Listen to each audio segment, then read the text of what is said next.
ஹதீஸ் வந்திருக்கிறது. ரசூலுல்லாஹ்வுடைய பிரதானமான உபதேசங்களில் கட்டுப்பட்டது துஹா தொழுகையை நீங்கள் விட்டுவிடாதீர்கள், பல்வேறு விதமான பரக்கத்துகள் இதில் இருக்கிறது. ஹஜ்ரத் அபூ ஹுரைரா ரலியல்லாஹு அன்ஹு அவர்கள் அறிவிப்பார்கள், புகாரியிலே பதிவாக இருக்கும், ரசூலுல்லாஹ் எனக்கு பிரத்யேகமாக சொன்னார்கள், வசியத் செய்தார்கள், உபதேசம் செய்தார்கள் 3 விஷயத்தை கொண்டு. அந்த 3லே முக்கியமானது ஸலாத்துல் லுஹா, லுஹா தொழுகையை நீங்கள் கைவிட்டு விடாமல் கடைபிடியுங்கள் என்று எனக்கு சொல்லித் தந்தார்கள். நாம் கேட்டு கிடைத்த அருள் என்பது இருக்கலாம் வாழ்க்கையிலே, கேட்காமலேயே பல அருளை அல்லாஹ் நமக்கு தந்திருக்கிறான், பல்வேறு நிஅமத்துகளை தந்திருக்கிறான். அதிலே முக்கியமானது பிரதானமானது நாமெல்லாம் அல்லாஹ் என்று இறைவனை ஒருவன் என்று ஏற்றிருக்கிறோம்.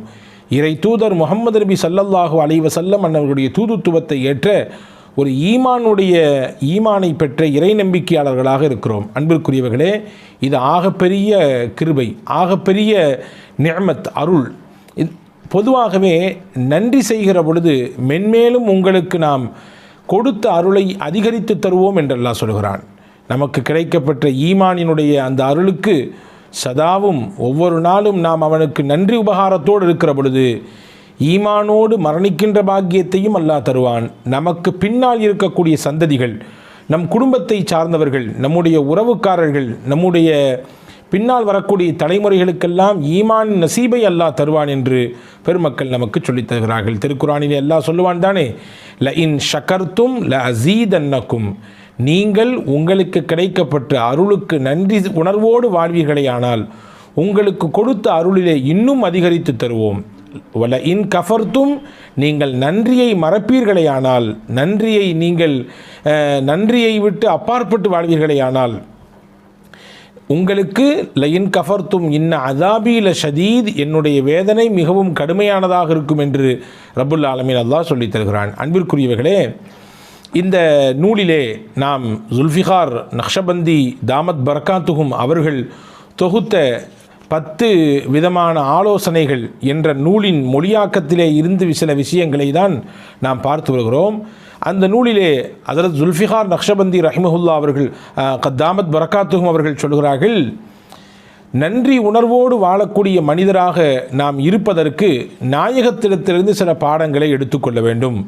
நபிகள் நாயகம் ஸல்லல்லாஹு அலைஹி வஸல்லம் கற்றுத்தந்த ஒரு பிரதானமான பிரார்த்தனை தான் ரதீத்து பில்லாஹி ரப்பா ஒபில் இஸ்லாமி தீனா ஒபி முஹம்மதின் ஸல்லல்லாஹு அலைஹி வஸல்லம் நபிய்யம் வ ரசூலா. ரதீத்து பில்லாஹி ரப்பா, அல்லாஹுவை நான் ரப் என்று எஜமானன் என்று பொருந்தி கொண்டேன். ஒபில் இஸ்லாமி தீனா, எங்களுடைய மார்க்கமாக இஸ்லாத்தை நாங்கள் ஏற்றுக்கொண்டோம். ஒபி முஹம்மதின் ஸல்லல்லாஹு அலைஹி வஸல்லம் நபிய்யம் வ ரசூலா, முஹம்மது நபி ஸல்லல்லாஹு அலைஹி வஸல்லம் மன்னவர்களை நபியாகவும் ரசூலாகவும் நான் சம்மதித்தேன், அவர்களை நான் பொருந்தி கொண்டேன் என்று பொருள்பட இருக்கக்கூடிய இந்த துவாவை எவர் ஓதி வருகிறாரோ அவர் நன்றி செலுத்தியவராக ஆகுவார் என்பதை ஹஜ்ரத் ஜுல்ஃபிகார் தாமத் பரக்காத்தும் அவர்கள் இந்த நூலிலே நமக்கு தருகிறார்கள். அன்பிற்குரியவர்களே, நன்றி உணர்வோடு இருப்பதற்கு இன்னொரு வழியையும் நமக்கு இந்த நூலிலே அவர்கள் கற்றுத்தருகிறார்கள். நம்முடைய வாழ்நாள் வயது இருக்கலாம், 30 இருக்கலாம், 40 இருக்கலாம், 60 கூட இருக்கலாம், ஏன் முதிர்ச்சி அடைந்து 70, 80களில் கூட நாம் வாழ்ந்து கொண்டிருக்கிறோம். எத்தனை ஆண்டுகள் வாழ்ந்தாலும் நாம் வாழும் காலம் வரை நம்முடைய இருப்பு இந்த நிமிடத்தில் இப்பொழுது இருக்கிறோமே, இந்த நொடி பொழுது இதுவரை நமக்கு கிடைக்கப்பட்ட எல்லா விஷயங்களும் அல்லாஹ்வின் அருளை கொண்டே கிடைக்கப்பட்டது. எனக்கு கிடைத்த செல்வம், எனக்கு கிடைத்த அந்தஸ்து, எனக்கு கிடைத்த கல்வி, எனக்கு கிடைத்த பொருளாதாரம், எனக்கு கிடைத்த சமூக அந்தஸ்து, எனக்கு கிடைத்த சிறப்பு என்று என்னுடைய வாழ்வியலோடு தொடர்புடைய அத்துணை விஷயங்களும் யார் மூலம் கிடைத்தது? அல்லாஹுவின் மூலம்தான் கிடைத்தது. இனிவரும் காலங்களில் என்னுடைய வாழ்க்கையின் பிற்பகுதி, நான் 30 வருட காலம் நான் வாழ்ந்து இப்பொழுது 31வது வயதில் இருக்கிறேன், அல்லது 40 வயதில் இருக்கிறேன், அல்லது 60 வயதில் இருக்கிறேன். இனி என் ஹயாத் முடியும் வரை, என்னுடைய வாழ்க்கையின் கடைசி வரை கிடைக்கக்கூடிய விஷயமும் அல்லாஹ்விடத்தில் தான் கிடைக்கும் என்ற நம்பிக்கையோடு ஒருவர் அந்த நிலைப்பாட்டை வெளிப்படுத்தக்கூடியவராக இருப்பாரையானால் நிச்சயமாக அவரும் நன்றி உணர்வு மிக்கவர் என்பதை பெருமக்கள், குறிப்பாக ஹஜ்ரத் தாமத் பரக்காத்துஹும் ஜுல்ஃபிகார் தாமத் பரக்காத்துஹும் அவர்கள் சொல்கிறார்கள். அன்பிற்குரியவர்களே, என்னுடைய திறமையாலோ, என்னுடைய கல்வி அறிவினாலோ, என்னிடத்தில் இருக்கக்கூடிய செல்வ செழிப்பினாலோ, என்னிடத்தில் இருக்கக்கூடிய அதிகாரத்தினாலோ, என்னிடத்தில் இருக்கக்கூடிய பலத்தினாலோ எதுவும் கிடைக்கவில்லை, எல்லாம் அல்லாவின் அருள் என்ற எண்ணத்தோடு ஒருவர் தன்னுடைய வாழ்வை அமைத்துக் கொள்வாரையானால் அவரும் நன்றிக்குரியவர், நன்றி செலுத்தியவராக இருப்பார் என்பதை ஹஸரத் ஜுல்ஃபிகார் தாமத் பரகாத்துஹும் அவர்கள் சொல்லித் தருகிறார்கள். அன்பிற்குரியவர்களே, எனவே நன்றி உணர்வோடு வாழ வேண்டும். அது நம்முடைய கடைசி நிமிடத்திலே கலிமாவின் பாக்கியத்தை நமக்கு பெற்றுத்தரும். ஹஸரத் ரசூலுல்லாஹி ஸல்லல்லாஹு அலைஹி வஸல்லம் அன்னவர்கள் சொல்லக்கூடிய ஹதீஸ் பதிவு செய்யப்பட்டிருக்கிறது தானே, நாம் எல்லாம் பல தடவை கேட்டிருப்போம் தானே. முஸ்லிம் ஷரீஃபிலே வருகிறது, ரசூலுல்லாஹி ஸல்லல்லாஹு அலைஹி வஸல்லம் சொல்வார்கள், அபூதருல் கிஃபாரி ரலியல்லாஹு அன்ஹு அவர்களுடைய அறிவிப்பு, குல் யுஸ்பிஹு அலா குல்லி சுலாமா மின் அஹதிக்கும் சதகா. உங்களிலே ஒவ்வொருவரும் தினசரி காலை உங்களுடைய உடலிலே இருக்கக்கூடிய ஒவ்வொரு மூட்டு எலும்புக்கு ஜாயிண்ட்டுகள் இருக்கிறது தானே, உடலிலே ஒவ்வொருவருடைய உடலிலும் ஜாயிண்ட்டுகள் இருக்கிறது. நீங்கள் விரலை எடுத்துக்கொள்ளுங்கள், இந்த விரலிலே 3 விதமான ஜாயிண்ட்டுகள் இருக்கிறது, 1 2 3. அதே போன்று உடலிலே எத்தனையோ ஜாயிண்ட்டுகள் இருக்கிறது. ஹஸரத் ரசூலுல்லாஹி ஸல்லல்லாஹு அலைஹி வஸல்லம் சொன்னார்கள் 360 ஜாயிண்ட்டுகள் இருக்கிறது, 360 மூட்டு இணைப்புகள் இருக்கிறது. இந்த ஒவ்வொரு இணைப்புக்கும் ஒவ்வொரு சதக்கா தர வேண்டும் என்றார்கள் ரசூலுல்லாஹி ஸல்லல்லாஹு அலைஹி வஸல்லம். ஏனென்றால் காலையில் நீங்கள் எழுகிற பொழுது ஆரோக்கியமாக எழுகிறீர்கள். ஹஸரத் அல்லாமா குர்துபி ரஹ்மத்துல்லாஹி அந்த ஹதீஸுக்கு விளக்கம் எழுதுகிற பொழுது இப்படி எழுதுவார்கள், எந்த மனிதனுடைய ஜாயிண்டுகள் செயல்படாமல் ஸ்தம்பித்து விட்டதோ அவனுடைய வாழ்க்கையும் முடமாகி போகும். நினைத்து பாருங்கள், நம்முடைய கையிலே 5 விரல் இருக்கிறது. நாம் நினைத்த மாதிரி நாம் மடக்கிக் கொள்கிறோம், விரித்து கொள்கிறோம், நினைத்ததை பிடித்து தூக்குகிறோம், தேவை உள்ளதை நாம் தட்டுகிறோம், அதே போன்று எடுக்கிறோம் வைக்கிறோம், இப்படி பல விஷயங்களை செய்கிறோம். அப்படி இருக்குதானே. ஆனால் இந்த ஜாயிண்ட்டுகள் எல்லாம் செயல்படாமல் போனது என்று வைத்துக் கொள்ளுங்கள், அப்படியே முடமாகி போய்விடும், எதுவுமே செய்ய முடியாது. பிடிப்பதற்கு சிரமமாகி போய்விடும், எழுதுவதற்கு சிரமமாகி போய்விடும், வாசிப்பதற்கு கஷ்டமாகி போய்விடும், எல்லாம் முடம்தான். ஹஸரத் அல்லாமா குர்துபி ரஹ்மத்துல்லாஹி தான், இது பெரிய நிஅமத், இது அல்லாஹ் கொடுத்த பெரும் நிஅமத். ஒவ்வொரு நாளும் காலை எடுக்கிற பொழுது நம்முடைய ஜாயின்கள் எல்லாம் செயலோடு இருக்கிறது என்றால் அது பெரும் நிஅமத். எனவே தான் ரசூலுல்லாஹி ஸல்லல்லாஹு அலைஹி வஸல்லம் ஒவ்வொரு நாள் காலையும் நீங்கள் 360 தர்மம் செய்யுங்கள், காரணம் உடலிலே 360 மூட்டுகள் இருக்கிறது என்று சொன்னார்கள். சஹாபாக்கள்லாம் கேட்டாங்க, ஏழை சஹாபாக்கள் எங்களால் எப்படி முடியும், 360 தர்மம் செய்ய முடியும் என்றால் எங்களால் எப்படி வாய்ப்பு இருக்கிறது, நாங்கள் ஏழைகளாச்சே. இப்போ ரசூலுல்லாஹ் சொன்னாங்க, அதுக்கு ஃபகுல்லு தஸ்பீஹத்தின் சதகா, சுபஹானல்லாஹ் என்ற தஸ்பீஹ் சொல்லுங்கள், அது ஒரு சதகா. ஒக்குல்லு தஹ்மீதத்தின் சதகா, அல்ஹம்துலில்லாஹ் என்று சொல்லுங்கள், அதுவும் ஒரு சதகா.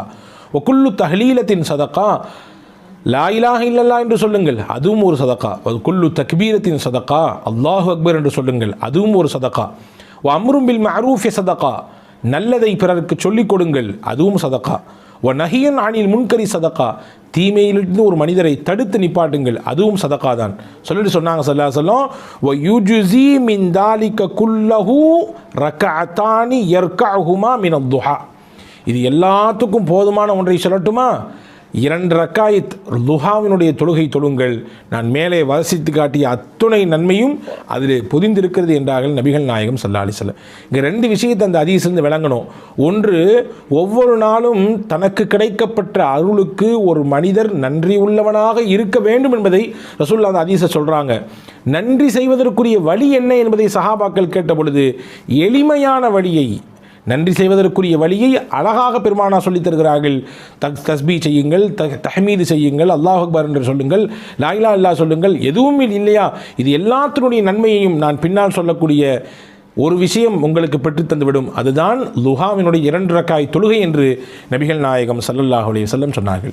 ஆயிஷா ரலியல்லாஹு தஆலா அவர்கள் அறிவிப்பார்கள், ஹதீஸிலே பதிவாக இருக்கிறது, முஸ்லிமிலே வந்திருக்கிறது, கான ரசூலுல்லாஹி ஸல்லல்லாஹு அலைஹி வஸல்லம் யுஸல்லி ஸலாத்தல் லுஹா அர்பஅன், நபிகள் நாயகம் தொடர்ச்சியாக 4 ரக்காயத் லுஹாவினுடைய தொழுகையை எப்பொழுதுமே தொழுது வருவார்கள் என்று ஹஜ்ரத் அன்னை ஆயிஷா ரலியல்லாஹு தஆலா அவர்கள் சொல்கிறார்கள். நாடினால் பெருமானால் யஸீது மாஷா அல்லாஹ், அல்லாஹ் நாடினால் அவர்கள் அதைவிடவும் கொஞ்சம் கூட்டிக் கொள்வார்கள். ஹதீஸ் வந்திருக்கிறது. ரசூலுல்லாஹ்வுடைய பிரதானமான உபதேசங்களில் கட்டுப்பட்டது லுஹா தொழுகையை நீங்கள் விட்டுவிடாதீர்கள், பல்வேறு விதமான பரக்கத்துகள் இதில் இருக்கிறது. ஹஜ்ரத் அபூ ஹுரைரா ரலியல்லாஹு அன்ஹு அவர்கள் அறிவிப்பார்கள், புகாரியிலே பதிவாக இருக்கும், ரசூலுல்லாஹ் எனக்கு பிரத்யேகமாக சொன்னார்கள், வசியத் செய்தார்கள், உபதேசம் செய்தார்கள் 3 விஷயத்தை கொண்டு. அந்த 3லே முக்கியமானது சொலாத்துல் லுஹா, லுஹா தொழுகையை நீங்கள் கைவிட்டு விடாமல் கடைபிடியுங்கள் என்று எனக்கு சொல்லித் தந்தார்கள். ஹதீஸில் வந்திருக்கிறது, நபிகள் நாயகம் ஸல்லல்லாஹு அலைஹி வஸல்லம் சொல்லக்கூடிய ஹதீஸ். ஹஜ்ரத் அபூதர் ரலியல்லாஹு அன்ஹு, ஹஜ்ரத் அபூதருல் கிஃபாரியும் அபு தர்தா ரலியல்லாஹு அன்ஹு அவர்களும் அறிவிப்பார்கள்.